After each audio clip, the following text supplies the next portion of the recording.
परमोक्तिकं करतले वेणुकरे गङ्गणं शर्वाङ्गे हरचन्दनं जललितं कण्ठे च मुक्तावली गोपस्ते परवेष्टितो विजयते गोपालचूडामणि ॐ चन्द्रमा मनसो जातस्योः सूर्यो वजायत श्रोत्राद्वाय च प्राण च मुखादग्निरा जायतः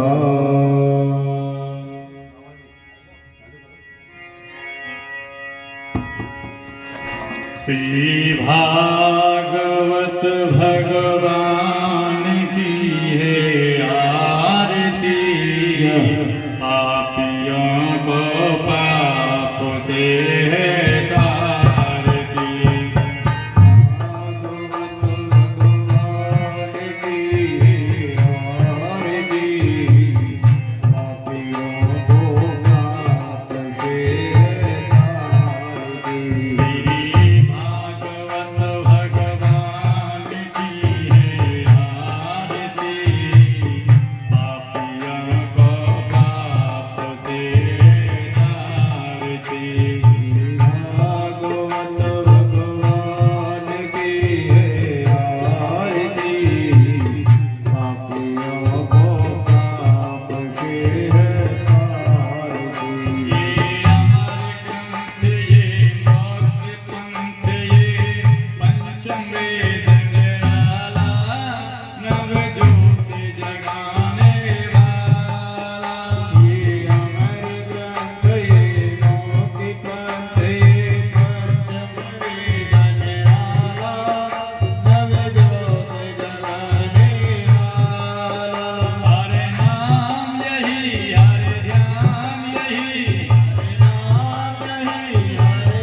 व्यास जी महाराज की जय हो।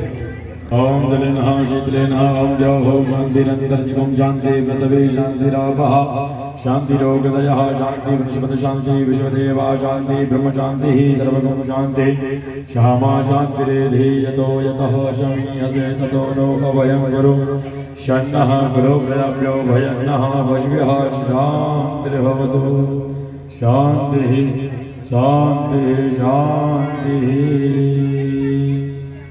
सभी माता बहनें यथा स्थान पर बैठ जाएं। जय श्री राधे जय श्री श्याम।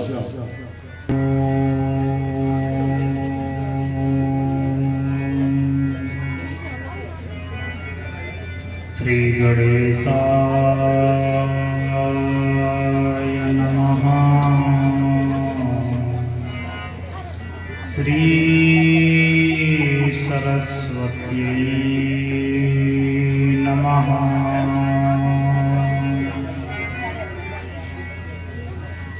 श्री परमात्मने नमः। श्री गुरुभ्यो नमः।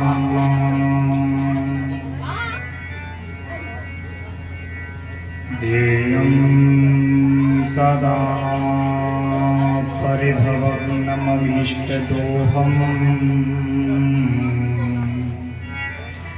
तीर्थास्पदं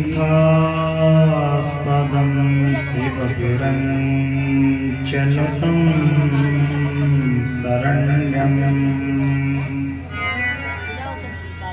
भृत्यातेऽहं प्रणतपा लभवादिभूतम्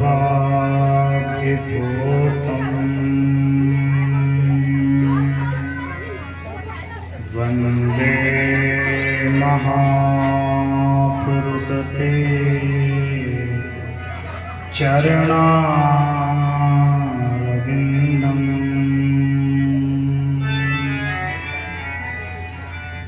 कृष्णाय वासुदेवाय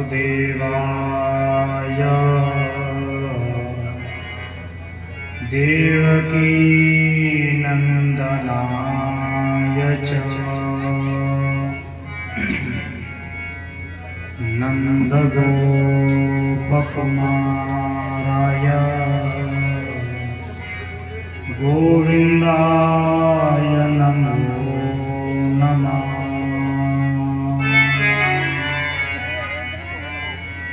वसुदेवसुतं देवं कंसचाणूरमर्दनम् देवकी परमानन्दम्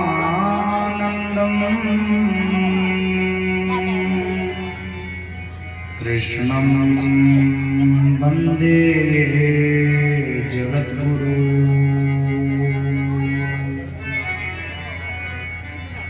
मूकं करोति वाचालं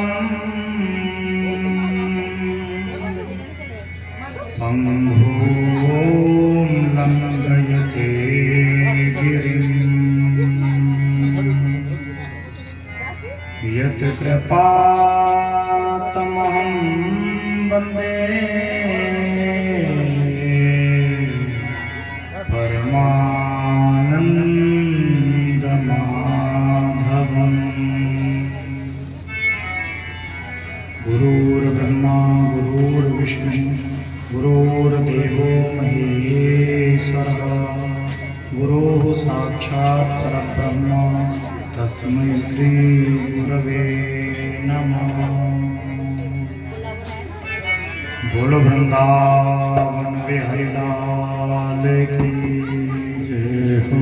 श्री वृंदावन धाम की जय हो।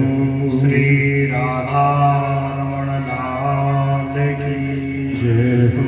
श्री राधा वल्लभ लाल की जय हो। श्रीमद्भागवत महापुराण की जय हो।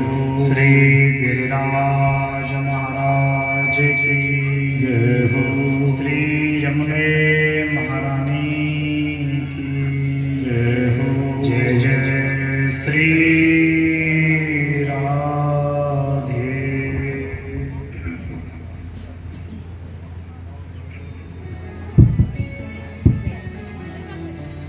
परम मंगलमय अकारण करुणावरणालय भक्त वांछित कल्पतरु अखंड कोटि ब्रह्मांड नायक प्रभु श्री नंद नंदन श्री बालकृष्ण लाल की अक्षर विग्रह श्रीमद् भागवत महापुराण और आज भागवत महापुराण का चतुर्थ दिवस गोविंद की अनेकानेक लीलाओं का हम लोग श्रवण करेंगे। सर्वप्रथम प्राण पुरुषोत्तम श्रीमद् भागवत जी को प्रणाम, अनंत बलवंत हनुमंत लाल को प्रणाम, पूज्य गुरुदेव को प्रणाम एवं उपस्थित सभी भक्तगण श्रोतागण समुदाय, माता बहनें, सती सावित्री एवं आए हुए सभी श्रोतागणों को व्यास पीठ से जय श्री राधे, जय श्री कृष्ण। प्रेम से बोलो, प्रेम से बोलो राधे राधे। आइए मिलके पहले भगवान नाम संकीर्तन और उसके उपरांत कथा में प्रवेश करेंगे। बोलो वृंदावन बिहारी लाल की जय हो।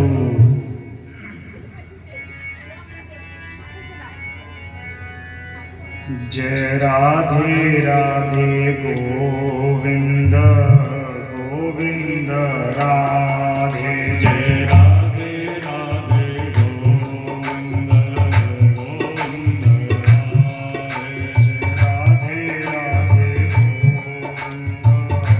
गोविंद राधे। जय राधे राधे गोविंद गोविंद राधे। ताली बजाते हुए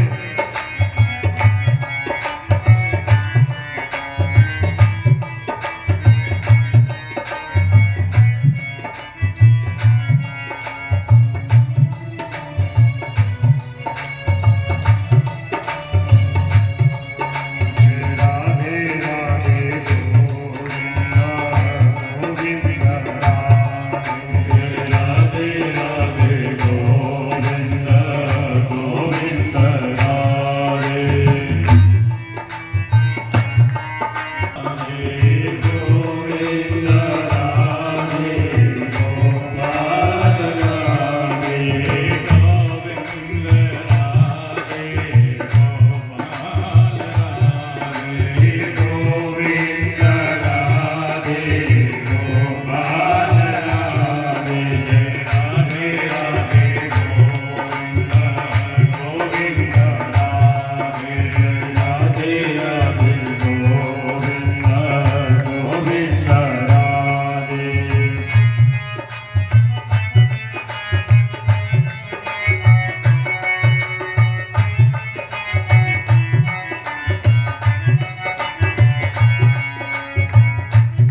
प्रेम से बोलो, प्रेम से बोलो।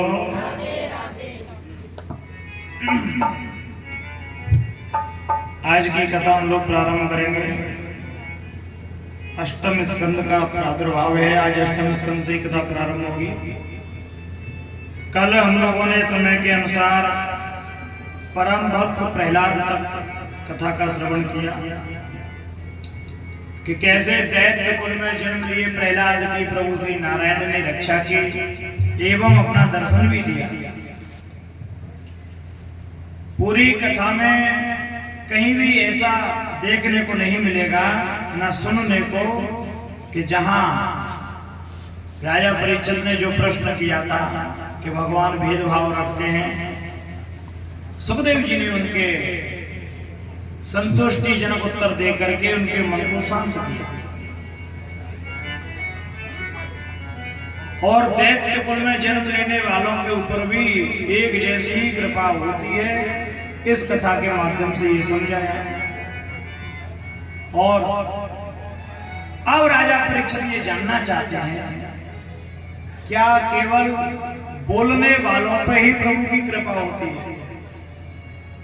जैसे कि मनुष्य बोलना जानता है, तो क्या केवल इन्हीं के ऊपर कृपा होती है या किसी और के ऊपर भी कृपा होती है?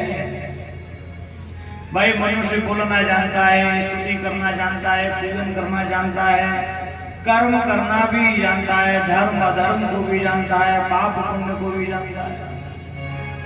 बोले क्या केवल मनुष्यों को ही बनाया है नारायण ने, जिनकी रक्षा के लिए जाते हैं? क्या जीव जंतु पशु उनकी रचना में नहीं आते? तो सुखदेव जी बड़े प्रसन्न हुए, बोले राजन ऐसा नहीं है कि केवल मनुष्यों की ही रक्षा की, मनुष्यों की तो बात छोड़ो, पशुओं की भी रक्षा हुई। अब बड़ा ही सुंदर प्रसंग सुनाया कि राजा एक जंगल में पर्वत के किनारे बहुत बड़ा तालाब था और उस तालाब के किनारे ही हाथियों का झुंड रहता था। उन हाथियों के झुंड में भी एक प्रमुख हाथी था, उन हाथियों का मुखिया, जिसे सभी भय से गजराज पुकारते थे। भय से, भाव से नहीं, भय से पुकारते थे।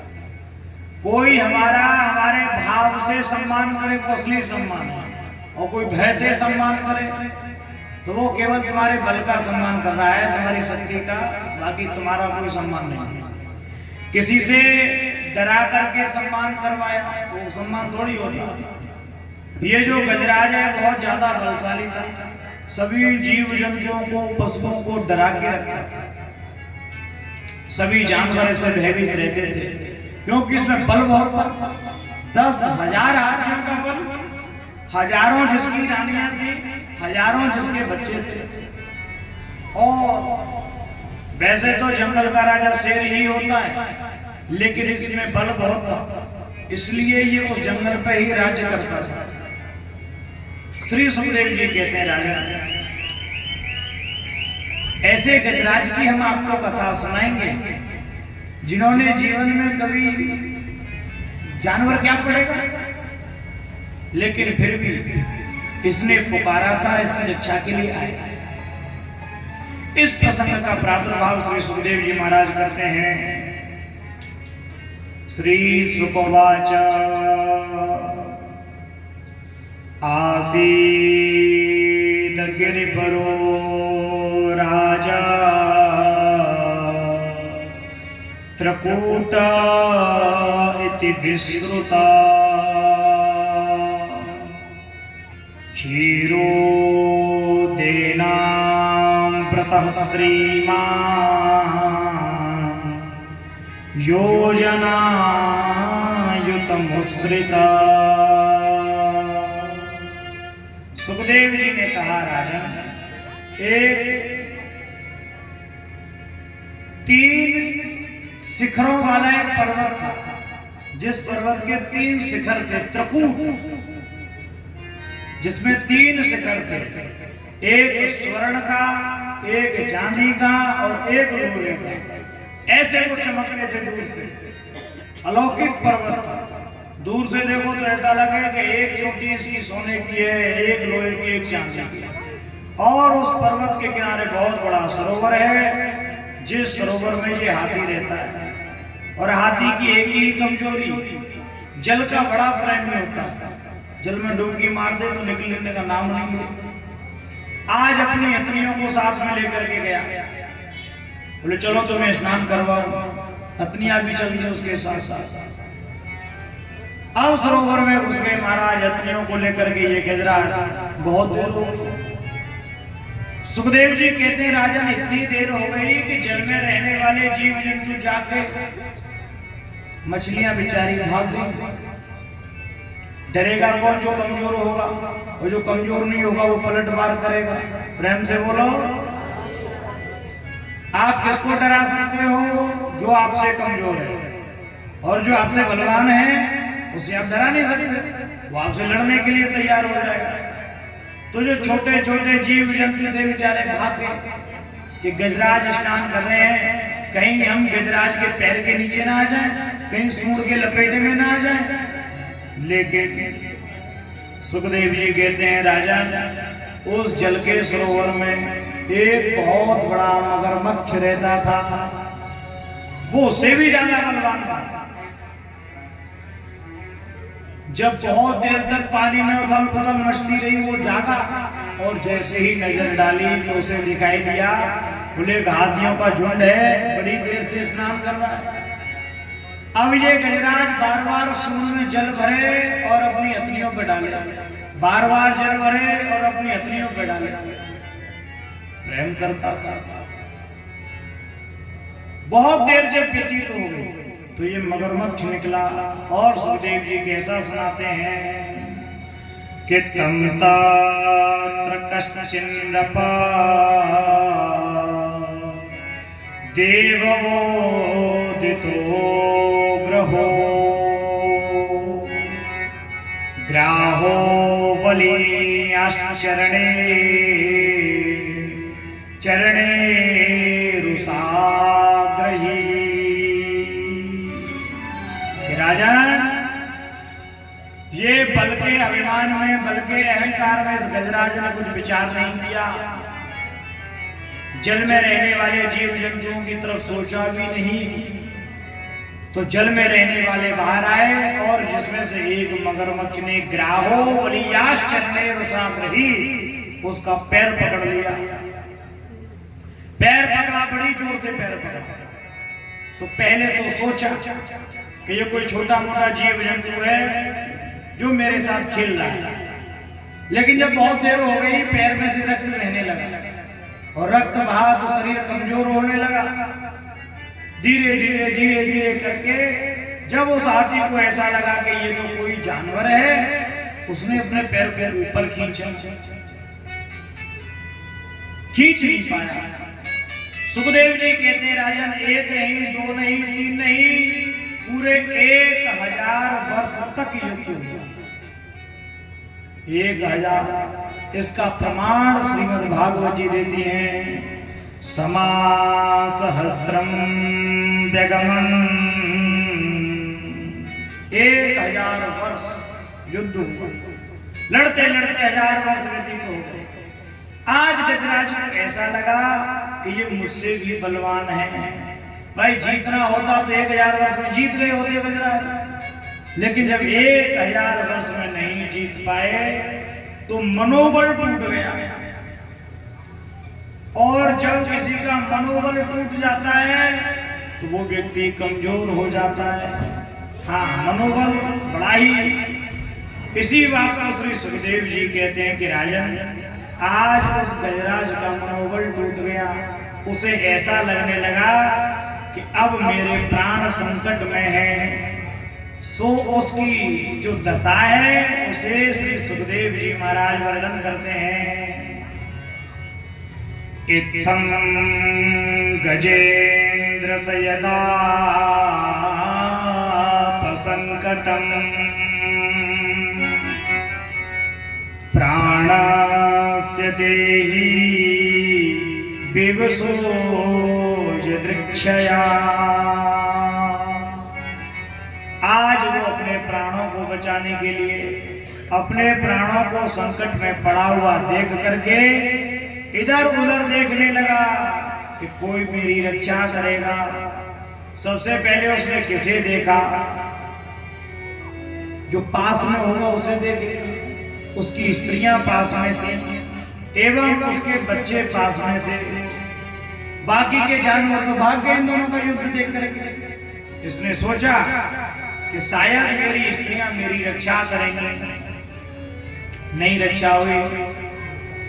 रोने लगा, अपने बच्चों को पुकारा। जब बच्चों ने भी रक्षा नहीं की तो दुखी हो गया। सोचने लगा मन ही मन, ये मेरे ही बच्चे हैं जो मेरे बिना भोजन नहीं करते थे। ये मेरी ही हथियां हैं, मेरी ही रानियां हैं जो मेरे बिना एक पल नहीं रहती थी।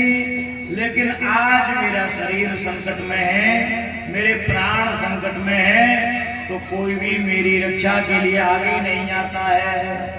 दुखी होने लगा, अनंत दुखी हुआ। अब मेरी रक्षा कौन करेगा? मैंने किसी के साथ अच्छा ही नहीं किया जो मेरी रक्षा हो। सुखदेव जी कहते हैं, राजा न मामि मे ज्ञातया तुरंगजा कुतः करिण्यं प्रभवन्ति मोचितुम् ग्राहेण पासेन विधातुराव्रतो प्यहं च तं यामि परायणम्। कि अब मेरी रक्षा कौन करेगा? हे गोविंद, आप मेरी रक्षा करो। सुखदेव जी कहते हैं, वो गजराज चाहता तो भगवान को पुकार सकता था, लेकिन वो भगवान का नाम नहीं जानता था। पुकारे तो पुकारे किसे? लेकिन अगर किसी के शरीर में डंडा मारो तो चोट सबको लगती है, चाहे वो जानवर हो चाहे पशु हो। और सब अपनी अपनी भाषा में प्रार्थना करते हैं। तो आज ये भी अपनी भाषा में ही प्रार्थना करने लगा। और क्या प्रार्थना कर रहा था मन ही मन? कि जैसे मनुष्यों को आपने बनाया, पशुओं को आपने बनाया, संपूर्ण संसार को आपने बनाया है, तो संपूर्ण संसार के दुखों को भी दूर आप ही करोगे। और आपके द्वारा बनाए हुए संसार में तो मैं भी आता हूं। मैंने आपको देखा तो नहीं है, मैंने आपको कभी सुना भी नहीं है, न मैं आपका नाम जानता हूं, न मैं आपका काम जानता हूं। लेकिन मुझे ये पता है कि आपने मुझे बनाया है, तो मेरी जिम्मेदारी भी आपके ही हाथों में है। अब बड़ी विचित्र स्थिति है, पूरी स्तुति में नाम नहीं है भगवान का। सुखदेव जी कहते हैं, राजन परीक्षित, ऐसी स्तुति पहली बार किसी के द्वारा की गई कि जिसमें सब कुछ है। भगवान के गुणों का वर्णन है, भगवान के ऐश्वर्य का वर्णन है, लेकिन नाम किसी का नहीं है। सुखदेव जी सुनाते हैं कि नमः आत्मप्रदीपाय साक्षिणे परमात्मने नमो गिरां विदुराय मनसश्चेतसामपि।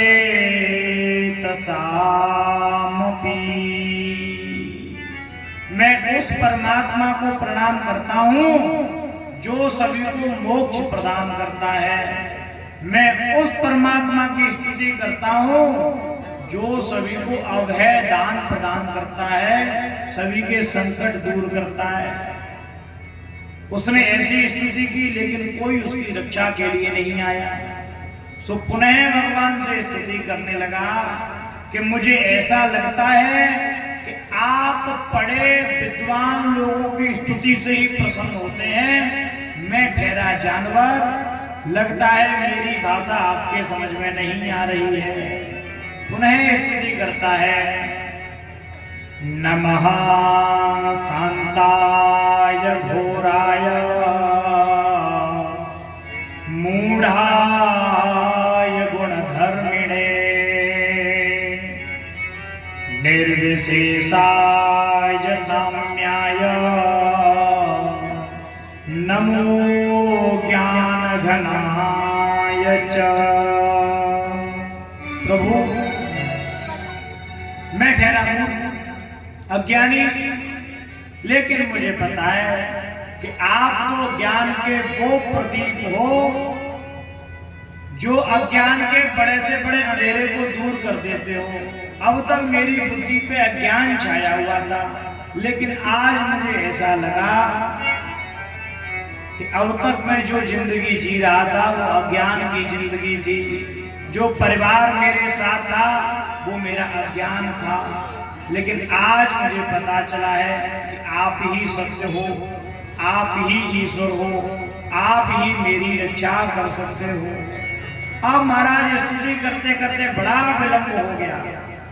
सभी देवता आकाश में खड़े बोले जिसका नाम ले वो इसकी रक्षा करने के लिए जाए। कोई इसकी रक्षा के लिए जब नहीं आया तो भगवान नारायण को इस पर दया आई। बोले ये किसी ना किसी रूप में हमारी ही स्तुति कर रहा है, अगर हम इसकी रक्षा के लिए नहीं गए तो ये मर जाएगा, ये जल में रहने वाला मगरमच्छ से खींच ले जाएगा, इसकी रक्षा करनी चाहिए।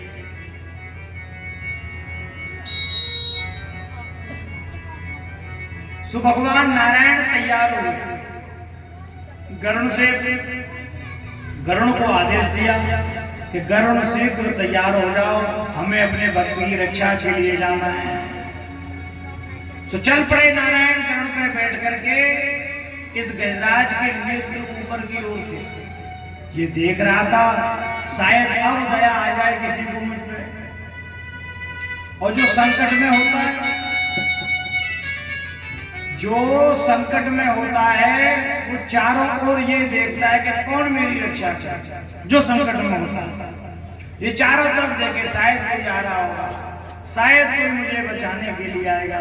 जब कोई नहीं दिखा तो उदास हो गया कि लगता है मैंने जो स्तुति की वो किसी की भी स्तुति नहीं थी, मैंने व्यर्थ में इतना सब बोला। लेकिन अगर हम कुछ बोल रहे हैं तो किसी ना किसी के लिए तो बोल ही रहे हैं, बिना कोई उद्देश्य लिए हम बोल ही नहीं सकते।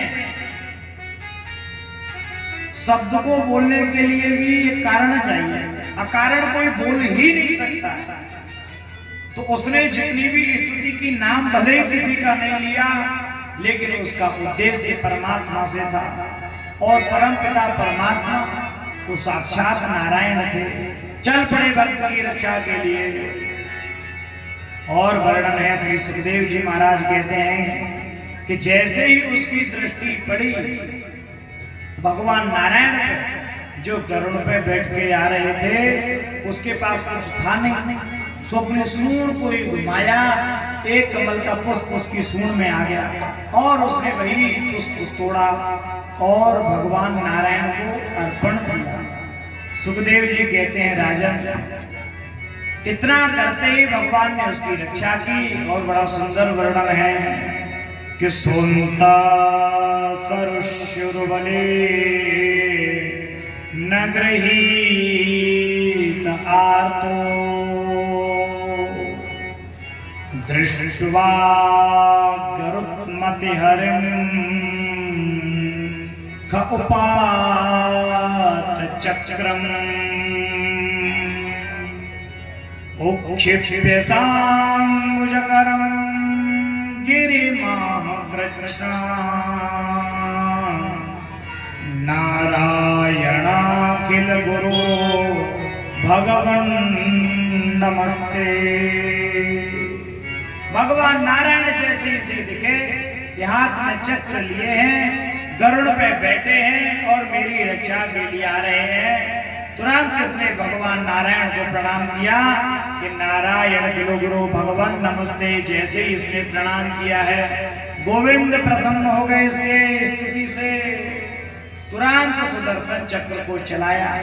सुदर्शन चक्र चले और सुदर्शन चक्र ने उस मगरमच्छ की गर्दन काट दी जिस मगरमच्छ ने इनका पैर पकड़ के रखा हुआ था। उसका भी महाराज मोक्ष हो गया, जिसकी मृत्यु नारायण के हाथों हुई। और इसकी सूंड को पकड़ा और जल से बाहर ला करके रख दिया। जिसको बचाया उसकी भी सदगति और जिसकी मृत्यु नारायण के हाथों हुई उसकी भी सदगति हो गई। दोनों की सदगति हो गई। अब इसमें बड़ा सोचने का विषय है। उस मगरमच्छ ने तो स्तुति भी नहीं की, लेकिन उसकी सदगति क्यों हुई? भाई वो स्तुति करता तो मान भी लेते कि इसने भी कोई ना कोई भगवान का नाम लिया, सो इसकी मृत्यु हो गई। क्योंकि कथा कहती है, कथा क्या कहती है कि भगवान के द्वारा मृत्यु को प्राप्त करना ये भी बड़े ही महाराज करोड़ों जन्मों के पुण्यों का ही प्रताप है। तो इसकी मृत्यु भगवान के द्वारा क्यों हुई? दो कारण हैं।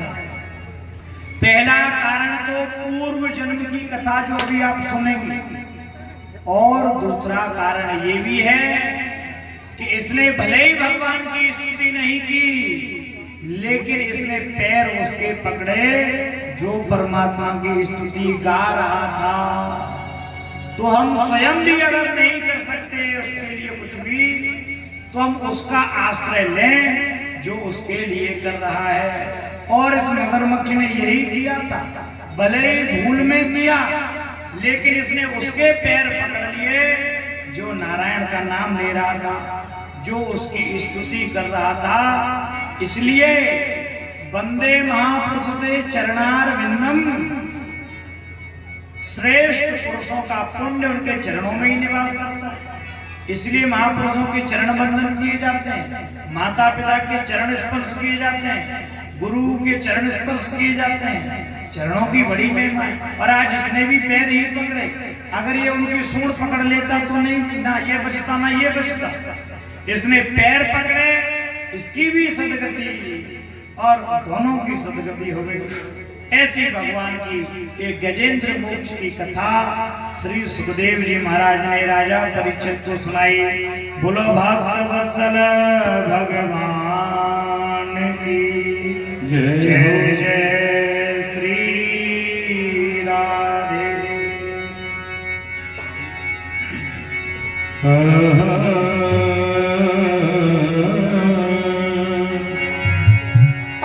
की बिनती बिनती हमारी और कौन सुनेगा, तुम न सुनेंगे तो कौन सुनेगा, तुम न सुनोगे तो कौन सुनेगा।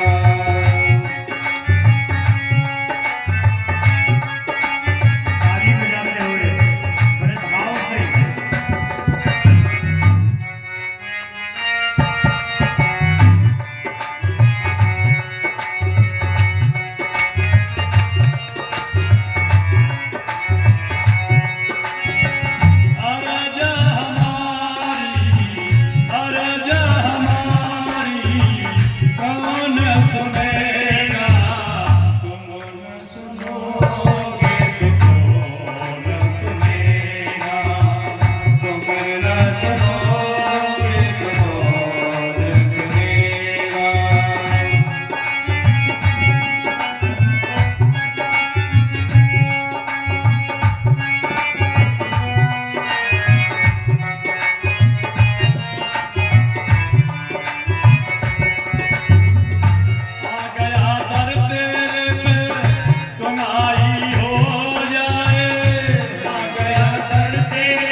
आज चलेगा, तुम न सुनोगे तो कौन सुनेगा, तुम न सुनोगे तो कौन सुनेगा।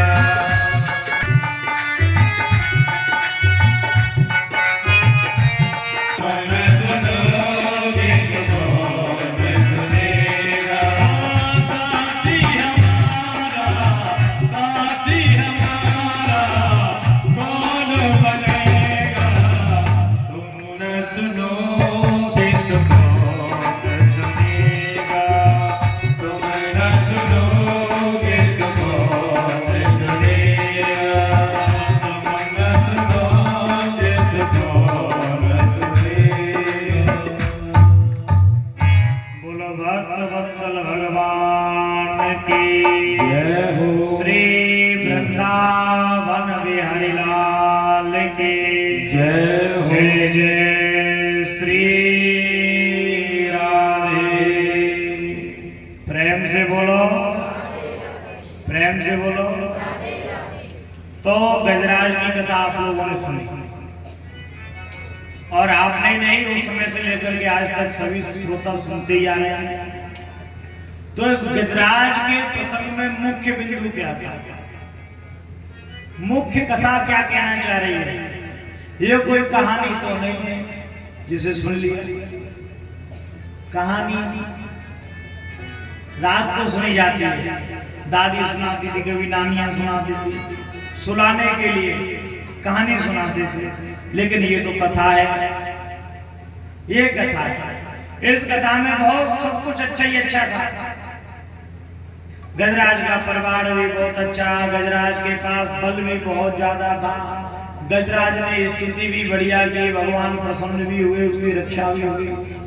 लेकिन स्तुति कब की उसने? स्तुति कब की? पहले तो स्तुति नहीं की जब पत्नी उसके साथ थी, जब तो स्तुति नहीं की, जब बेटे उसके पास में थे जब स्तुति नहीं की, जब बल उसके पास में था जब स्तुति नहीं की। स्तुति की कब? जब बलहीन हो गया, पत्नी छोड़ के चली गई, बच्चों ने मुंह मोड़ लिया, बल समाप्त हो गया, जब उसने स्तुति की। तो कथा कहती है कि स्तुति चलो उसने तो भय में आकर के की, लेकिन इस कथा को सुन करके हमें अपने आप को सुधारना चाहिए कि परिवार में जन्म लिए हर प्राणी से हमें प्रेम करना है और खूब प्रेम करना है।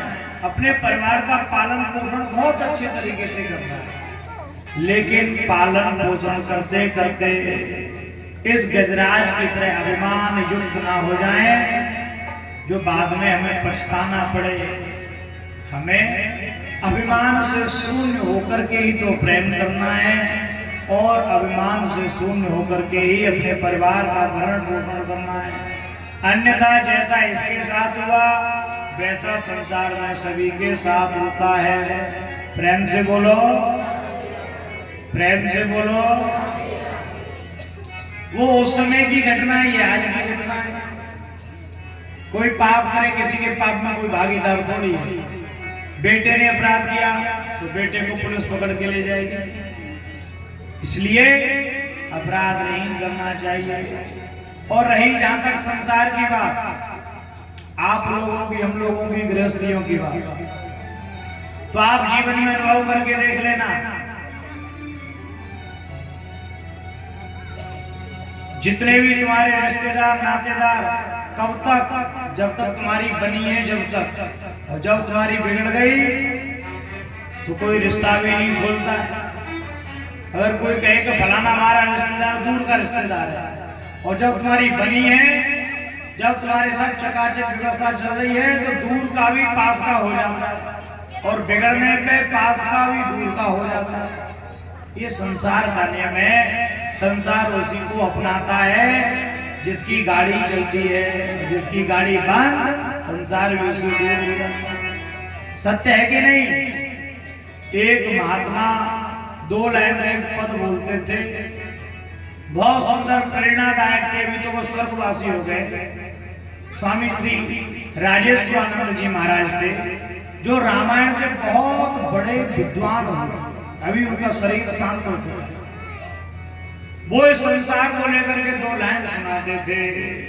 हम भी वो सुनने का प्रयास करेंगे। देख लिया संसार हमने, देख लिया सब मतलब के यार हमने देख लिया। देख लिया संसार हमने, देख लिया सब मतलब के यार हमने देख लिया। देख लिया संसार हमने, देख लिया सब मतलब के यार हमने देख लिया। देख लिया संसार हमने, देख लिया सब मतलब के यार हमने देख लिया। सबसे पहले परिवार की बात कहते हैं। जिस परिवार से सबसे ज्यादा प्रेम करते हैं, माँ अपने बेटे से, बेटा अपनी माँ से, परिवार की बात पहले आती है। क्या कहते हैं? तन निरोग धन जेब में जब तक, तन निरोग धन जेब में जब तक, तन निरोग धन जेब में जब तक, धन निरोग धन जेब में जब तक, मन से सेवा करोगे तब तक, मन से सेवा करोगे जब तक, मानेगा परिवार हमने देख लिया। हर मानेगा परिवार हमने देख लिया। देख लिया संसार हमने देख लिया। हर देख लिया संसार हमने देख लिया सब मतलब के यार हमने देख लिया।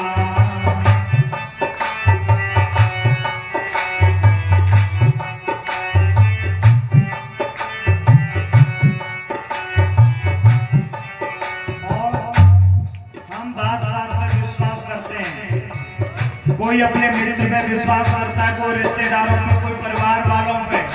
उनके बारे में भी लिखा है, जिस जिस पर विश्वास किया है, जिस पर विश्वास किया है, जिस पर विश्वास किया है, जिस पर विश्वास किया है, उसने हमें निराश किया है। उसने हमें निराश किया है। जिस पे विश्वास किया है, जिस पे विश्वास किया है, उसने हमें निराश किया है। उसने हमें निराश किया है। बन के रिश्तेदार हमने देख लिया। हर बन के रिश्तेदार हमने देख लिया। देख लिया संसार हमने देख लिया। हर देख लिया संसार हमने देख लिया। सब मतलब के यार हमने देख लिया।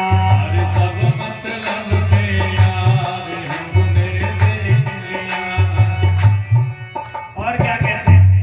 जब वृद्धावस्था आ जाती है, बुढ़ापा आ जाता है, तो ये वृद्ध शरीर जो जवानी में प्यारा लगता था, बुढ़ापे में कैसा लगता है? जैसे बने हुए मकान की दीवार टूट पड़े, वो मकान अशोभित लगता है। तो महात्मा जी सुनाते थे, कहीं चोट लग जाए न तन को, कहीं चोट लग जाए न तन को, कहीं चोट लग जाए न तन को, कहीं चोट लग जाए न तन को, सभी समझते हैं निर्धन को, सभी समझते हैं निर्धन को। कहीं चोट लग जाए न तन को, कहीं चोट लग जाए न तन को, सभी समझते हैं निर्धन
वत्सल भगवान की।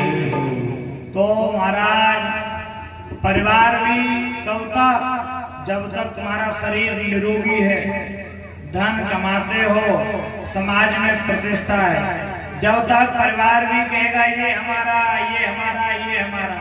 कोई एक गलत काम करके देख लो, जो रिश्तेदार है वो कह देंगे भैया दूर का रिश्तेदार है, पास का ये भी नहीं। इसलिए जब तक तुम अच्छे हो, जब तक सब आपके हैं, और जब तुम पे विपदा आई तो जो पास के हैं वो भी दूर के हो जाते हैं। इस कथा के माध्यम से मैं ये तो जानकारी प्राप्त हो गई कि उस गजराज के पास जब तक सब कुछ था, जब तक पत्नी बच्चे उसके थे, और जब सब कुछ नष्ट हुआ, आपत्ति आई, तो आपत्ति में केवल एक ही काम आए, वो है गोविंद। राजा परीक्षित बड़े प्रसन्न हुए, बोले महाराज इस कथा को सुन के मैं गदगद हो गया। मैं तो यही समझता था कि केवल मनुष्यों पे, देवताओं पे ही भगवान अपनी कृपा दर्शाते हैं, लेकिन मैं ये जानना चाहता हूँ कि इस हाथी के पास इतना ज्ञान आया कहां से?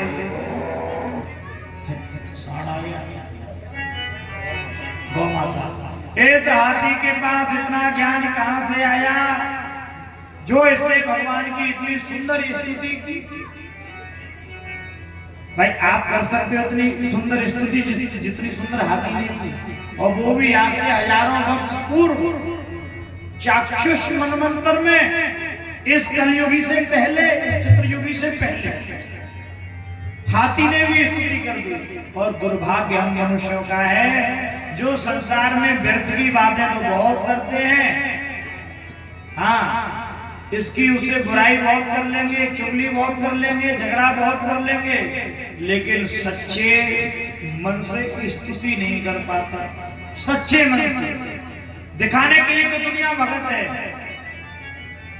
हाँ कि घर घर में भगतानी है गई, मालाएं रोज घुमाए रही हैं, और सास ससुर की करे न सेवा, चच मलीदा खाए रही है।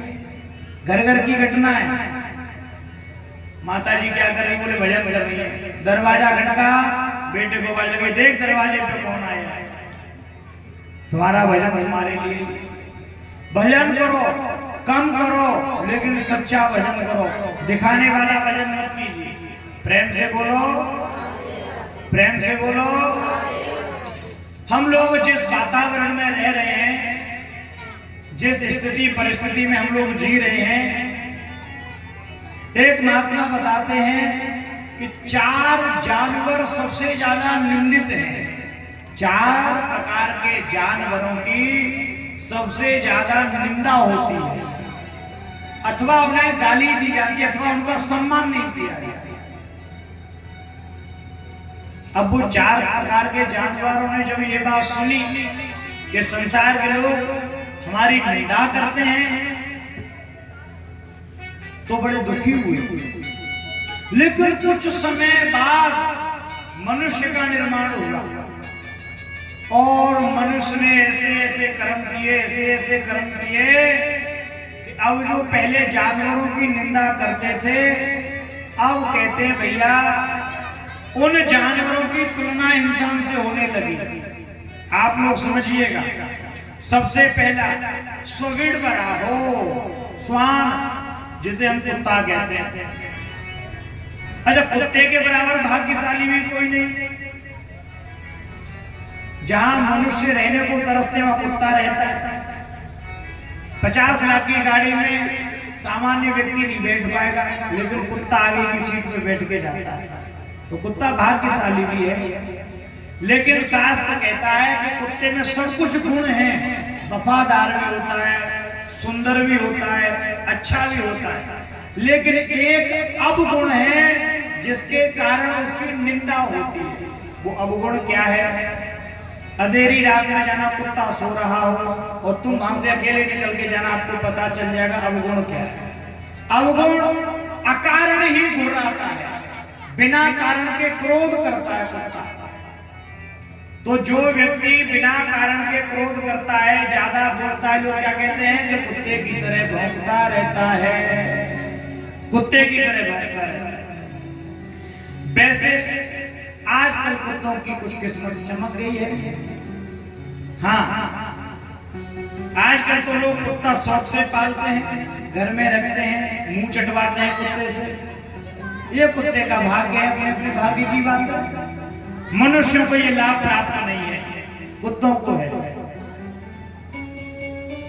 दूसरा, शास्त्र तो कहता है कि कुत्ते को पालना ही नहीं चाहिए, घर में लेना ही नहीं चाहिए। जिस व्यक्ति का स्पर्श कुत्ते से होता है, शास्त्र की दृष्टि से उसके हाथ का पूजा पाठ भी नहीं लगता है, क्योंकि निंदित पशु है। दया करनी चाहिए, भोजन खिलाना चाहिए, दरवाजे की सेवा है, रखवाली करता है। घर की अंतिम रोटी ही कुत्ते के लिए है।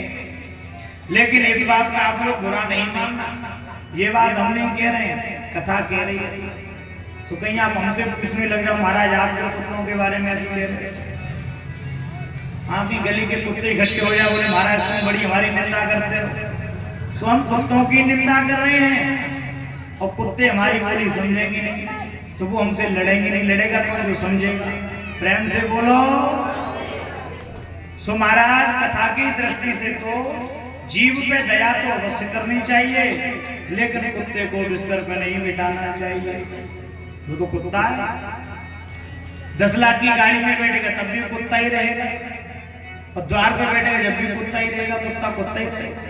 तो पहले कुत्ते की निंदा होती थी, जब देखो जब किसी पे भी भौंक जाता है।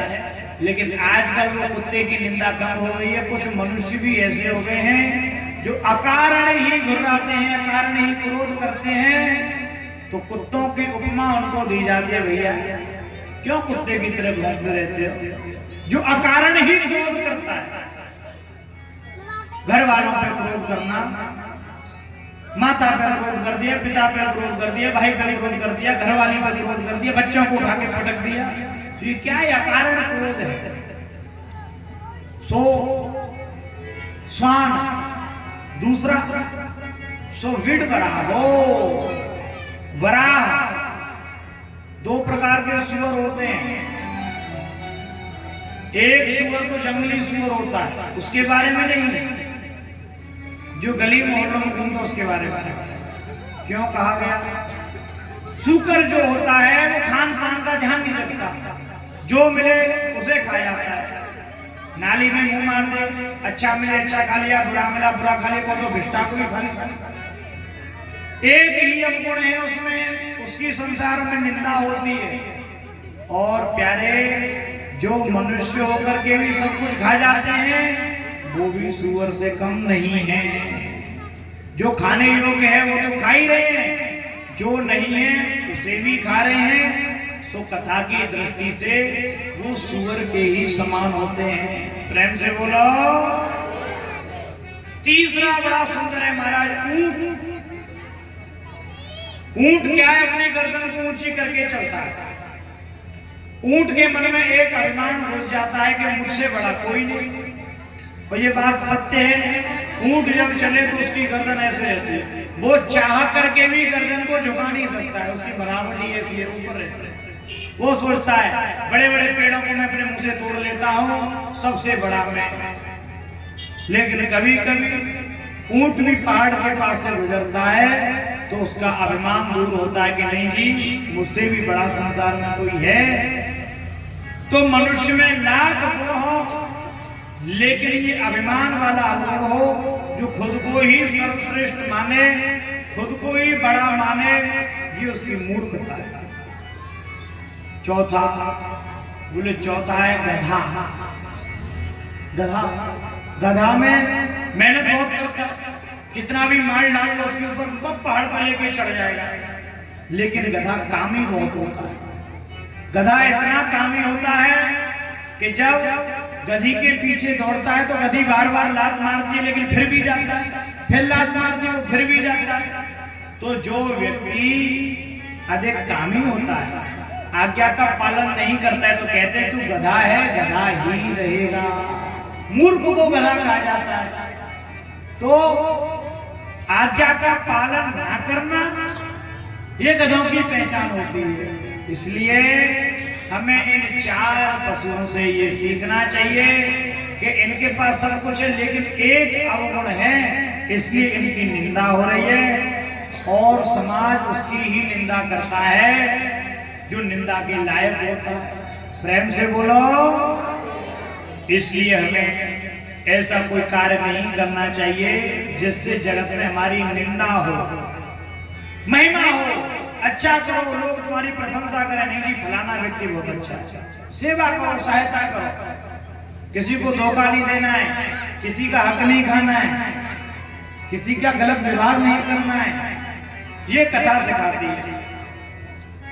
राजा परीक्षित कहते हैं महाराज ये तो हाथी था, जानवर था, इसके पास ये ज्ञान आया कहां से? सो इसने भगवान की स्तुति कर डाली। तो सुखदेव जी कहते हैं राजा ये एक जन्म का ज्ञान नहीं है, ये पिछले जन्म का ज्ञान है। पूरी कथा सुनाई। बोले ये जो मगरमच्छ है ये कौन था? तो वर्णन करते हैं कि योसो ग्राह सभै सत्या परमाश्चर्य रूप दृका मुक्तो देवल सापेन हुहु गंधर्व सत्तमा। कि ये मगरमच्छ इससे पूर्व जन्म में एक गंधर्व हुआ करता था, इसका नाम था हुहु नाम का गंधर्व था। और इस गंधर्व का कार्य क्या है? हंसना और हंसाना, मजाक करना। एक बार एक महात्मा जी जिनका नाम है देवल नाम के ऋषि सरोवर में खड़े होकर के गर्दन तक पानी में ऋषियों को, मुनियों को, देवताओं को तर्पण कर रहे थे, श्रद्धांजलि, तिलांजलि, जलांजलि दे रहे थे। इतनी देर में ये हुहु नाम का गंधर्व पानी के भीतर तैरता हुआ। कई लोगों के पास ये कलाबाजी आज भी होती है कि बिना शरीर को दिखाए वो पानी के भीतर ही भीतर डुबकी मारेंगे कहीं और जाके निकलेंगे कहीं। ये भी घुस गया पानी में और इसने सोचा आज महात्मा जी के साथ आनंद लिया जाए, और इसने पानी के भीतर ही भीतर जाकर के महात्मा जी का पैर पकड़ लिया। बाबा घबरा गए, बोले लगता है किसी मगरमच्छ ने पैर पकड़ लिया हमारा। डर गए, हाथ में जो जल भरा था वो फैल गया, छटपटाने लगे और महात्मा जी को डरा हुआ देख करके ये हुहु नाम का गंधर्व जोर जोर से हंसने लगा। ओहो आज तो हमने महात्मा जी को डरा दिया, महात्मा जी को डरा दिया। महात्मा जी क्रोधित हो गए, सो इसको श्राप दे दिया कि तूने तो मगरमच्छ की तरह अपना शरीर छुपा करके हमारा पैर पकड़ लिया। तू मनुष्य रहने के लायक ही नहीं, तू गंधर्व रहने के लायक नहीं है। जा, हमारा तुझे श्राप है, तेरा जन्म मगरमच्छ के ही रूप में हो जाए। श्राप लगा तो डर गया, प्रार्थना करने लगा गलती हो गई, मेरा उद्देश्य आपको डराना नहीं था, मैं तो मात्र हास्य परिहास के लिए। बोले मूर्ख, किसके साथ हंसी करनी है, किसके साथ मजाक करना है, ये ज्ञान होना चाहिए। आप सभी के साथ तो हंसी मजाक नहीं कर सकते, और हंसी मजाक भी समय देकर के किया जाता है। बोले महाराज गलती होगी, क्षमा क्षमा। बोले तू मगरमच्छ तो बनेगा, इसे कोई मिटा नहीं सकता, लेकिन तूने अपनी गलती को अपना लिया है। जा, इसी तरह पैर पकड़ते रहना, जब किसी प्रभु भक्त के पैर पकड़ लेगा उसी समय तेरा उद्धार हो जाएगा। श्राप लग गया इसको मगरमच्छ बनने का। राजा परीक्षित कहते हैं तो फिर ये हाथी कौन था? अब इस हाथी का वर्णन किया है कि सवै पूर्वम भद्राजा पांड्यो द्रविण सत्तमा इंद्रद्युम्न इति ख्यातो विष्णु व्रत परायण। कि ये द्रविड़ देश में इंद्रद्युम्न नाम का राजा था, भगवान विष्णु का परम भक्त था। पर्वत में बैठा विष्णुवे नमः मंत्र का जाप कर रहा था। अचानक से उस पर्वत के किनारे अगस्त नाम के ऋषि पहुंचे। इस राजा ने उनको देख तो लिया, लेकिन कहीं उठ करके सम्मान ना करना पड़े, उठ करके इनका स्वागत ना करना पड़े, देख करके आंखें बंद कर ली। कई बार हम लोग भी ये गलती करते ही कि जो सम्मान के योग्य है उसे देख करके अनदेखा करते हैं। ये गलती है हमारा। सो महात्मा जी समझ गए कि राजा चालाकी करता है, हमको देख करके भी अनदेखा कर दिया और हाथी की तरह मदमस्त बैठा रहा। तुझे हम श्राप देते हैं, आगामी जन्म में तू हाथी बनकर के ही जन्म लेगा। इधर इस इंद्रद्युम्न को श्राप लगा हाथी बनने का, उधर हूहू नाम के गंधर्व को श्राप लगा मगरमच्छ बनने का।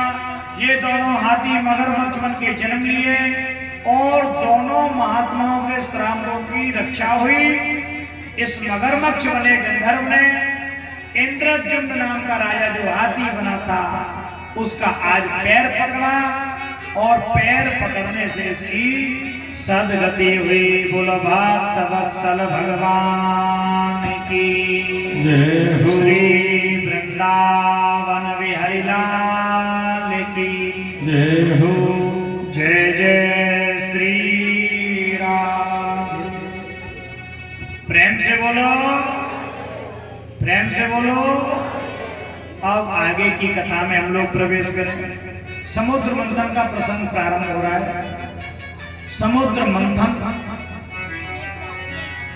मंथन किसका होता है? मंथन कब किया जाता है? जब हमें कुछ प्राप्त करना होता है, जब हम मंथन करते हैं। दही का मंथन करने से घी की प्राप्ति होती है। दही का मंथन करने से घी की प्राप्ति होती है। तो मंथन करने से कुछ प्राप्त होता है। बुद्धि का मंथन करो, ज्ञान की प्राप्ति हो जाएगी। बैठ के विचार करो, कुछ ना कुछ नया प्राप्त होगा। श्री सुखदेव जी कहते हैं, राजन आज इंद्र ने दुर्वासा ऋषि का अपमान कर दिया। भगवान के द्वारा दी हुई फूलों की माला दुर्वासा ऋषि ने इंद्र को दी। इंद्र ने जमीन पे पटक दी, हाथी के गले में डाल दी। महात्मा नाराज हो गए, बोले अभिमान, इतना अभिमान कि नारायण की माला को जमीन पे डाल दिया। आप लोग भी मंदिर जाते वहां से फूल ले आते हैं चढ़ा हुआ, माला ले आते हैं चढ़ी हुई, ले तो आते हो भाव में आकर के, लेकिन उस फूल का करते क्या हो, उस बिल्व पत्र का करते क्या हो, भगवान पर चढ़ी हुई माला का आप क्या करते हो? अगर आप ऐसे ही उसको फेंक देते हैं तो आप भी अपराधी हैं। अगर उसे आप कहीं संभाल के नहीं रख सकते तो मंदिर से मत लाइए। अगर आप उसे संभाल के नहीं रख सकते तो मंदिर से मत लाइए। वो मंदिर में रहेगी कोई बात नहीं, सूख जाए गल जाए वो मंदिर का विषय है। और भगवान का चढ़ा हुआ माला आप अपने घर ले आए, कुछ दिन घर में रखा और फोटो खिंचवा लिया माला पहन कर। ये आजकल का वो चल पड़ा है, एक सामाजिक माहौल है। लोग यात्रा करने जाते हैं, पुजारी जी से पहले माला मांगते हैं, हमें माला दे दो। और भगवान के गले की चढ़ी हुई माला वो पुजारी जी भगत को दे देते, क्योंकि उसके हाथ में 500 की नोट रहती है। जिसके हाथ में बड़ी नोट उसके गले में माला। अब माला पहन के उसने फोटो खिंचवाया और फोटो खिंचवा करके उसने फेसबुक पे अपलोड कर दिया। हम बिहारी जी का दर्शन किए, सुंदर माला से सुंदर फूल, सुंदर माला से सुंदर फूल। और उसके बाद में उसने वो माला ली और जमीन पे पटक दी, पैर पड़ रहे थे, तो ये अपराध हो गया। इसलिए पुण्य तो आप कर रहे हैं, लेकिन पुण्य के साथ जो अपराध कर रहे हैं वो सबसे बड़ी गलती है। कथा यही कहती है कि भगवान के माल्य निर्माल्य का अपमान नहीं होना चाहिए। प्रेम से बोलो। अच्छा, माला आप लोगों ने एक प्रसंग सुना होगा, 2 तरह की माला होती है। एक होती है फूल माला और एक होती है कंठी माला। कंठी माला तुलसी की होती है, अथवा रुद्राक्ष की होती है, अथवा चंदन की होती है। जो सूखी हुई लकड़ी की है वो कंठी माला कहलाती है। और जो हरी भरी फूलों की, एक प्रसंग आता है कि महाराज माला पहनने से और ना पहनने से लाभ हानि क्या? अगर कोई कहे हम माला नहीं पहनेंगे तो हमारा नुकसान क्या है, और कोई कहे हम माला पहनेंगे तो हमें फायदा क्या है? प्रेम से बोलो। आपने रामायण सीरियल देखा होगा, नहीं देखा हो तो सुन लो, कथा सुन लो, और भविष्य में कभी समय मिलेगा तो कभी राम कथा सुनना, तो उसमें और अच्छे से सारे प्रसंग सुनने को मिलेंगे राम जी के। जब भगवान श्री रामचंद्र जानकी जी की खोज कर रहे थे, खोज करते करते महाराज सुग्रीव के पास जाते, सुग्रीव से मित्रता हुई। सुग्रीव ने अपनी समस्या बताई कि मेरे भाई ने मेरी पत्नी पर अधिकार जमा लिया है एवं मेरे राज्य को भी छीन लिया है, मैं क्या करूं? राम जी बोले हम तुमसे मित्रता करते, हम तुम्हारी रक्षा करेंगे। तुम्हारे भाई ने गलत किया, तुम्हारी पत्नी पर अधिकार जमाया। अनुज वधू भगनी सुत नारी, ये तो सब कन्या के समान होती हैं, इनको एक ही दृष्टि से देखना चाहिए, इसने गलत किया है। तो वो लड़ने के लिए गए, राम जी कहने लगे तुम लड़ने जाओ, हम छुप करके तीर मार देंगे और उसकी मृत्यु हो जाएगी। अब महाराज समस्या एक रही कि ये दोनों ही एक जैसे दिखते थे, जैसा सुग्रीव था वैसा ही बाली था, एक जैसी शकल दोनों भाई भाई। और लड़ते रहे लड़ते रहे लड़ते रहे, राम जी पहचान ही नहीं सके बाली कौन सा सुग्रीव कौन सा। अब बाली ने मार मार के गदा उसको मारा, अधमरा कर दिया। लौट करके आया राम जी के पास, बोले प्रभु ये कैसी लीला तुम्हारी, अगर पिटवाना ही था तो वैसे कह देते, तुमने अपनी आंखों के सामने मुझे पिटवाया। बोले भाई बाली वो सुग्रीव, मैं तुझे पिटवाना नहीं चाहता था, लेकिन मैं पहचान नहीं सका कि मेरा कौन है और पराया कौन है, बचाना किसको है और मारना किसको है। तो बोले तुम कल लड़ने के लिए जाना, कल तक मैं कोई उपाय ढूंढ लूंगा। तो ठीक है, कल हुई और राम जी इसी विचार में लगे थे कि पहचान कैसे हो, पहचान कैसे हो। तो मन में विचार आया कि मैं इसको तुलसी की माला